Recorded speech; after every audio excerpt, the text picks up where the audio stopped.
Welcome to the Windows Computer and Technology channel, and a word of warning if you are using Microsoft Edge browser and, like me, have used the feature which is called Collections. And the icon for Collections is in the taskbar.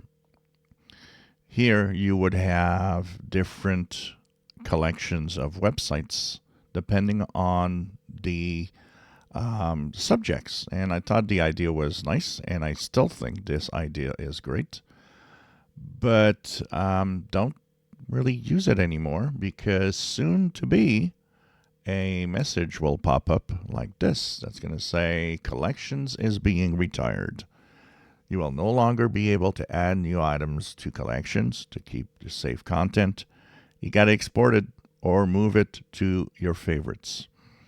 So if you've had a lot of websites that you put in there, move them to your favorites or do something, because once that feature is gone, if you have not done the move to export or move the data, you will lose everything that was stored in your Collections folders.